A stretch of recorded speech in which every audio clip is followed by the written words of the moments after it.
Welcome to Meaningful Judaism, where we try to answer why we do what we do in Jewish life. So many of our practices can feel like they're just there. We do them, but we're not connected to them. We don't feel their meaning. In this podcast, we search for that meaning by diving deep into the Torah text. Meaningful Judaism is a product of Aleph Beta Labs, and I'm your host, Imu Shalev.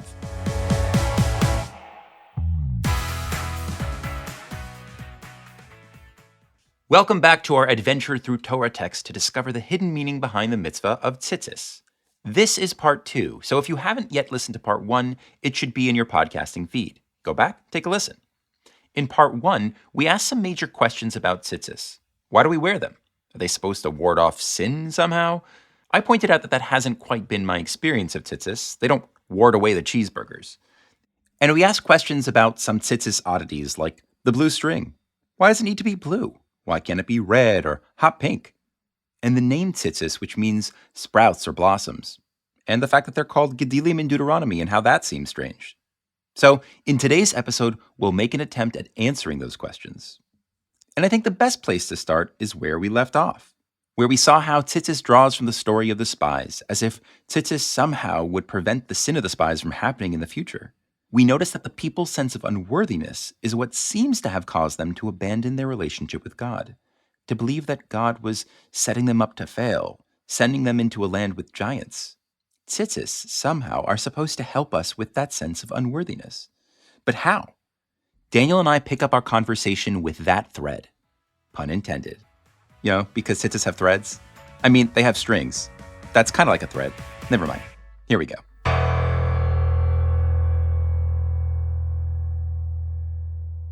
All right, so we're trying to figure out how tzitzit can be an antidote to shame or low self-worth. And maybe let's start by thinking about the color. The Torah makes a big deal about the fact that tzitzit have to be blue. And given everything that we've seen, does that make any more sense now? Like, do you have an idea about what that's about? Maybe. I guess one possibility is that there's something kind of like dignified or special about the color blue, like it's a royal color. I know it gets used a lot in the Mishkan, on the priestly clothes and on other things. And I think the description we get of Mordechai in the Megillah also is that, it makes a big deal about him wearing special clothes. And one of the clothes is described as tchelet. So maybe it's about dignity? I definitely think that's a part of it, but I actually think it's even more than that. Remember we brought up that Gemara about how tcheles is like the sea, and that's like the sky, and that's like God's throne? I do. Well, what does that suggest about the color blue? It makes it sound like there's something godly about it, which is funny, right? Like, oh, God has a favorite color? But the thing is, the sages didn't make this up. God's throne as being associated with the color blue, that comes straight from the biblical text. In Exodus 24, Moses, Aaron's sons Nadav and Avihu, and 70 elders go up the mountain of God. Vayiru et Elokei Yisrael. And they see God, whatever that means. V'tachat raglav kema'aseh livnatas hapir. And beneath his feet was a brick of sapphire, sort of like a footstool. Uche'etzem hashamayim latohar. And the color of that brick, it was as clear as the blue sky in its purity.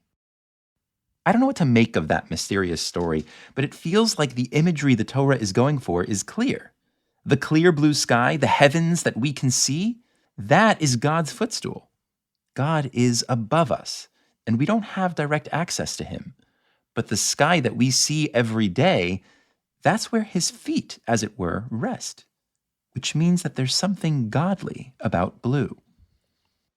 Mm-hmm. So if we're putting on these strings, and they have to be this godly color, we're already kind of seeing where this might be headed. Yeah. Like there's something godly that, that's in us, that we should strive for. Like you said, there's something, but we need to fill in a few more blanks. Yeah, and we're almost there. But let me just spend another minute with you on this Gemara, because remember how we wanted to understand what the point was of the whole chain of tcheles, to sea, to sky, to God? So I actually have a theory about that, and I think that it will help us fill in those blanks. And I want to explain it by telling you about a realization that I had a couple of years ago. And it came to me because of the office that Aleph Beta used to reside in. on Bayview Avenue, aptly named because it was The view of the bay. It does indeed. Not that anybody should get the wrong idea about this office. It was literally a warehouse with trucks, pulling goods in and out of, and we had an office on top of them, which much to our foreman's chagrin because of all the noise. Brady Farmer used to love to comment about their bone saw. Exactly. It sounded like a bone saw. Recording there was very hard, but something magical did happen there. And that was, sunrise and sunset that sometimes I would get to see. And what I kind of realized is that the bay is one giant mirror. There would be those beautiful sunsets where the sky was purple and orange and the clouds were doing their really cool things. And because it was overlooking the bay, the whole world would be consumed by that because what was happening above was reflected exactly in what was happening below. On days that were really gray and cloudy, it wasn't a pretty view. It was just gray everywhere. But most of the time, when the sky was clear, the water was blue.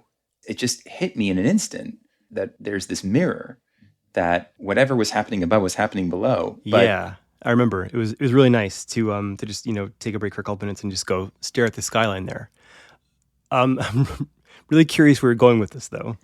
We wanted to know, why don't the sages just skip the water part? Why not skip all of it and say, Tcheles is domen the kisei hakavod? Say, everybody knows that blue is the color of God's glorious throne.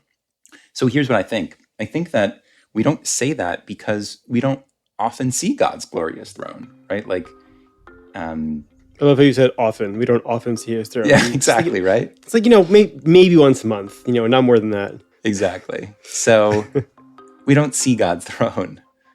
But I think the reason for these linkages is because the sky is far away, but the water is tangible, and it's dome rakia. It's akin to the sky. So it's almost like if I want to be close to the sky, then what I can do is be close to the water. And maybe that's the same thing with the sky and God's throne. Like, if you want to be close to God's throne, then the best thing you can do is try to get close to the sky. And maybe when we wear tcheles, it's a way of reminding ourselves to kind of aspire to be close to God. Like us, terrestrial, physical humans, with all the things that separate us from the heavens above, we can still try to make ourselves closer to God by connecting to what's near Him, or what's near Him. Interesting. Yeah. So kind of like, I think the way I'm hearing what you're saying is like, even though it might seem like God and His throne are so completely transcendent and removed, and like there's no bridge that gets us from here to there, and like even the sky, which somehow mirrors God's throne, that's intangible to us, and the sea is only an imitation of that, and that's only a little bit more tangible to us, right? Like, we can't live there or anything, and like the best we can do, the only thing we can like physically be close to is something that has the color of the sea. But like what you're kind of saying is, yes, but that's a glass half empty kind of way of looking at things. On the other hand, how great is it that we have this physical thing that has this property that's like divinish, that we can meditate on and like through it actually feel closer to all of these layers of distance. Like that's what your image of the bay is kind of evoking for me. That's what it's making me think about. Like, that as separate as sky and water are, there's also this way that they get so close that they kind of like, blur together. And maybe there's a way that we can use tchelet to kind of do something similar and like blur through all those layers. Is that kind of what you're saying? Cool, right? Very nice. So we're getting this idea that tzitzis are providing this path to being godly, and that being godly somehow might be this antidote to shame. But that's still kind of vague. And I think some of the other clues we had about tzitzis, some of the other details of the laws, they actually point to a much more specific way they help with the issues that the spies had in the desert. So let's talk about where the tzitzis go. Where do we put these tzitzit? These tzitzit go al kanfei vigdehem, right? How would you translate that? On the corners of your clothes. Yes, except that kanaf almost never means corners in the 5 books of Moses. Kanaf is a common word, and it means wings. And God is telling you, I want you to put tzitzit on your wings. Like, you're supposed to put wings on. You feel unworthy. You see yourselves as lowly, base people. You're not. You have wings. What else? Oh, wow. Wow, you know what I'm thinking? Um, we're talking all about tzitzis and tchelet as godliness, and wings, like the idea that we have wings or our clothes have wings. Um, yeah, that could actually be saying the same thing because wings aren't something that just evoke an image of like flying or loftiness and that kind of thing. But it also directly evokes God, right? Like there are places in the Torah where we actually get references to God's wings. Yeah, right? At Revelation, this is how he introduces himself to us. It says, Vayasartrem al kanfei, there's that word again, al kanfei nisharim, on the wings of eagles. I carried you on the wings of eagles, right? So almost as if God is saying, I'm this mother bird. I've carried you on my wings. If I'm the mother bird, that makes you baby eagles. I have wings and you have wings, right? You know, that superhero analogy we were using, if you had powers, would you fly? God is saying, yeah, you can fly. Yeah, and I think an even more specific reference, God as big, impressive protector bird over us little birds. We have in Ha'azinu, in the song at the very end of the Torah, we have Kinesher Ya'ir Kino al Gozalav Yirachef, right? Which is that God is like an eagle over the nest, hovering over his Gozalim, his little baby birds. Yifros Kenefav Yikacheyo, and he spreads his wings over them and he takes them, Yisa'el Avartoni, and he carries them. Yeah, there's that word again, right? Knafav. Right. So it's not a stretch, right? God appears as this bird to us, and he's sort of saying, hey, you also have wings.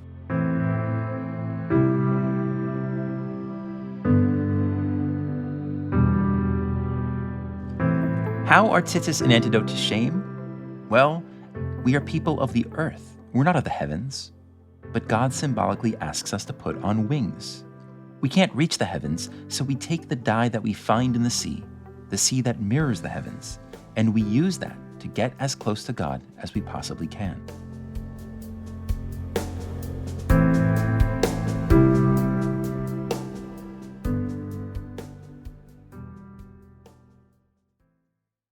We're close to putting everything together. We've got a theory that explains so many of our questions. Why blue? Why corners? What's up with the Gemara? But there's still one giant piece that's missing. The name of the actual thing. Why is this thing called tzitzis, sprouts, seedlings? That's the next thing we turn to complete the puzzle. I was discussing these ideas with Beth Lesh, who is our editor for this piece. You know, she said, this is all really nice, but you never discussed any of the stuff you were talking about with tzitz, meaning a blossom or a plant. Right. And I said to her, I was like, Beth, I think that's a red herring. We got to cut that from the podcast. We just won't ask that question. We have some really beautiful stuff here on the spies and on Tcheles. Like, we could leave it at that. And Beth found that really dissatisfying because, right, all of the energy of what we're talking about right now really comes from these wings, which is just the corners of clothing, not the tzitzit themselves. And it seems really strange that, like, the whole ritual would be named tzitzit, and that would be sort of beside the point. So Beth said when she was listening to the tape of us discussing how a tzitzis is blossom, she said she was picturing like a little green seedling that's just barely peeking out of the soil. And she asked me, and so I'll ask you, what would be the symbolism of that, of a little green seedling just barely peeking out of the soil? The first word that comes to mind is potential. Yeah. So what is a seedling? On the one hand, it's puny. It's nothing. But actually, it's potential. It's going to be a tree. It's going to be a redwood. Oh, interesting. The other way that tchela and sky comes in there, linked to plants. Plants are very connected to the sky. They reach toward the sky. The biggest plants that have achieved their full potential are, we think of them as being in the sky. Yeah, I think that's a beautiful point because plants are an incredible metaphor as a being, right? Because where are their roots? They're in the earth. They're the most rooted thing that can possibly be. They're in the ground. They're lowly, but if you let their potential blossom, they touch the sky. So now, if you think about the other way the Torah talks about tzitzit, it's not just called tzitzit. They're gedilim. What do you make of that word? Gedilim comes from the word to grow. Look at that. They're growers. So you think it's this small, puny thing, but actually This is potential. This is something that is going to grow, right? So I said to Beth, the metaphors seem like they're all over the place, right? On the one hand, it's plants. On the other hand, there are wings.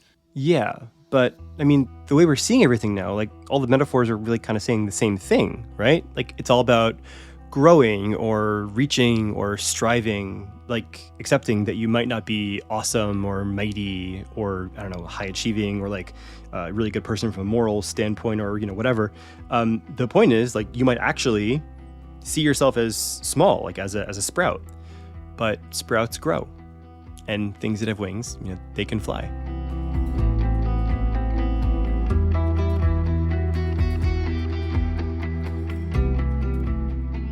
So it's sort of like, this same idea of how do you view yourself? Or you view yourself as a bird without your wings stretched? Do you view yourself as a plant, as a seedling that is small and stubby? Or do you see yourself as an eagle in flight, or as a tree that is growing and can eventually reach the sky? So let me just take you one more time back to the Meraglim, right, to the spies. Mm-hmm. What was the issue? How did they see themselves? They saw themselves as chagavim, as grasshoppers. What do you make of that now that we've seen all these plants and bird analogies? Interesting. It feels like grasshoppers are not just small, but they're also like very much bound to the ground. Mm-hmm. They're flightless. They're not, flies, right? Could have been a puny fly, right? There's grasshoppers next to giants. Right? The text says, Am gadol vara mimenu. There's that word that we use for gedilim.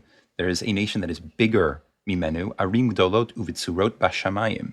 Right? They had these cities that are gdolot, again, that word, fortified. They were so high, they were in the sky. Here we are, we're grass people. We're low. It's like a bug's life. They're big, they're gadol, and they're bashamayim. So God gives us clothing, right? Wings, to be up in the sky. You're small now, but you're going to grow. You're going to be gedilim yourselves. They're gadol, you're going to wear gedilim. So seeing the tzitzis as like wearing the clothes that make you believe in your own significance, because all this symbolism is about greatness and reaching the sky, and the opposite of feeling that smallness that was the source of all the trouble in the desert. On my very body itself, I'm attaching tchelet, and I'm attaching tzitzit, which may be some sort of indication of the ability to grow. And tchelet is that thing that's godly. It's a reminder that I have that connection and that potential towards godliness on my physical body all the time. I actually think that this is a lovely idea because it takes tzitzis 1.0 and tzitzis 2.0. 1.0 is really true, but it's one-dimensional, and that is, hey, you humans, you forget to follow God, you are straying, and here's a reminder, tie it around your finger and keep reminding yourself of God. Do the mitzvahs, do the mitzvahs, do the mitzvahs. And that's not wrong, it's true, but I think there's a more subtle version of it, which is, hey, you humans, you like to beat yourself up all the time. Before God can reject you, you're already rejecting yourselves. And that self-rejection leads you to say some really horrible, painful things to a God who has only loved you and nurtured you. And God is saying, no, the way to deal with your lack of feeling worthy is you just dress the part. Like, just put on your growers. You feel small, but feel small in the way that a tree feels small, because you're going to be a redwood one day. You're going to be touching the sky. And recognize that you are worthy. And even if you're not, you will be one day.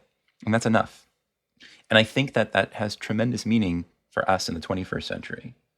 Tzitzis are not just a command for the people of the desert. They're not this way of preventing the spies' story from ever happening again for that generation. They're given to us.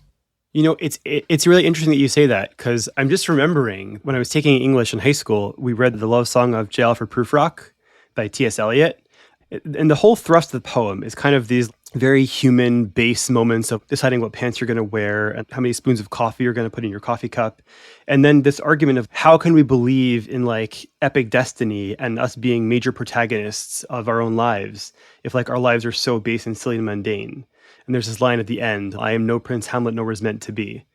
Like maybe there's this kind of abstract concept of the big tragic hero or important person, but like I'm like the little extra in Act 3 that like nobody remembers.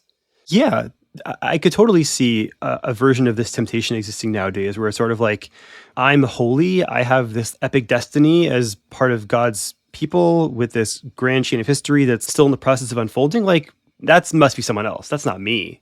Do you think that who you are is somebody small? Are you a grasshopper because you have to choose what pants to put on and how many spoons of coffee go in your cup? By the way, the answer to that is 0. We don't drink instant coffee. We're not barbarians. I drink instant coffee. You jerk. But instead, tzitzis remind you of your majesty. Are you living your life as part of a majestic endeavor, as part of someone who is kdoshim elokechem, as someone who's holy to God? But overall, you're pledged to something larger.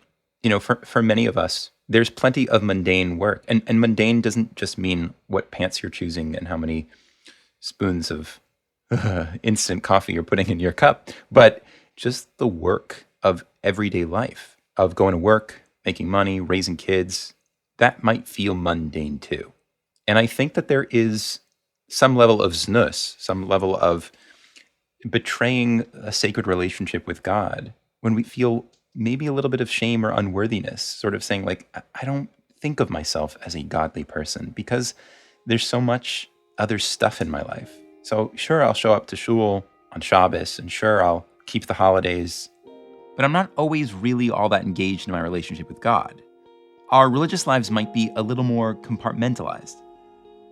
Sounds like what you're saying is that when you look at the mundane things in your life and then you kind of compare that to what your life might be, or like what kind of higher calling you might answer to, that's when like that sense of unworthiness creeps in. I think the temptation to compartmentalize comes from this feeling of low self-worth, of mediocrity, of like, if I were really part of something more lofty, then I'd be about that all the time. I wouldn't have all these unlofty things filling up my time. But I think possibly tzitzis are this antidote. They're this reminder of how high we can reach and that we never need to think of ourselves as plain and unworthy of God's love. So you kind of need to be able to do the thing that God does, which is to say, you're not going to be perfect. And you still need to choose to see yourselves as growers. A grower is somebody who's not yet perfect, but I'm growing. So that's one thing. And the other thing that I'm saying is taking the mundane and making it holy in the same way that a tree is rooted in the ground, right? In the same way that in Judaism, you can be a farmer, you can be a doctor, you can be a carpenter, you can be a hedge fund, something or other. And your arms are in the sky. You're dedicated to something larger than that. You elevate that. And those aren't contradictions. You're not either in the heavens or on the earth. You can be a bird that takes flight. You can be a tree that extends upward. And I think that there's this powerful ritual of tzitzit every morning where you kind of remind yourself of that. You remind yourself of potential. Because otherwise you might fall prey to seeing yourself as a grasshopper. Daniel, thank you so much for joining me on this journey. Thank you for taking me along.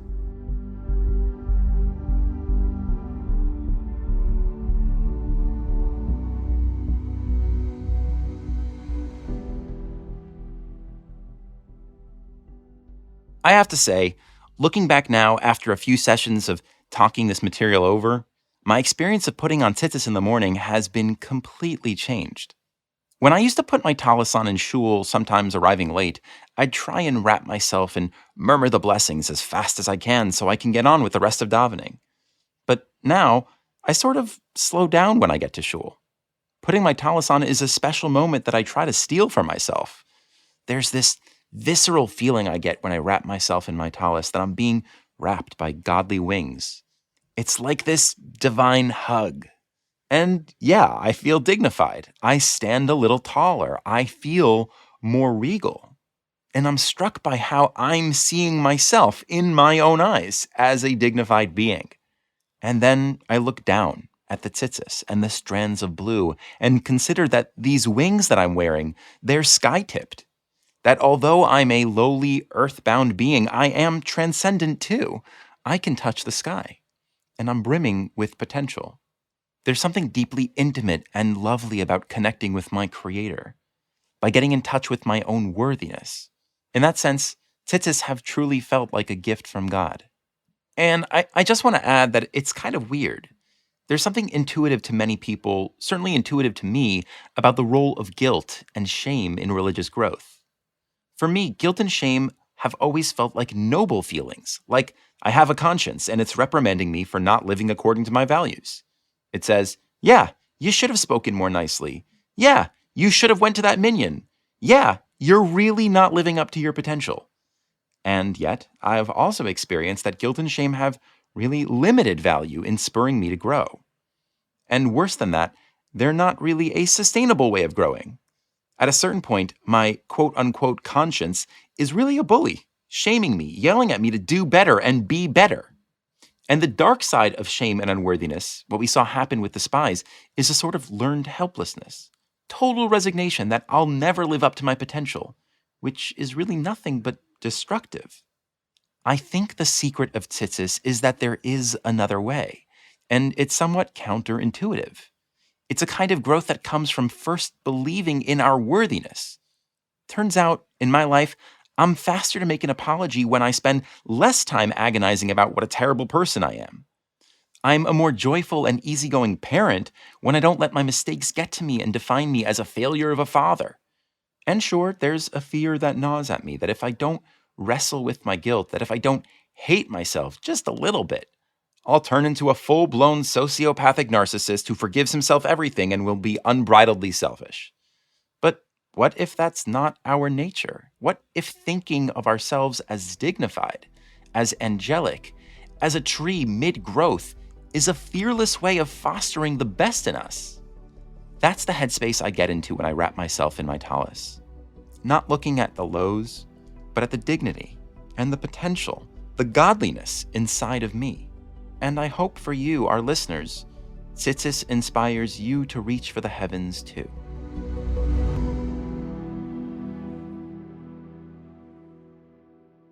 This episode was recorded by Imu Shalev and Daniel Loewenstein. The scholar for this episode is Imu Shalev.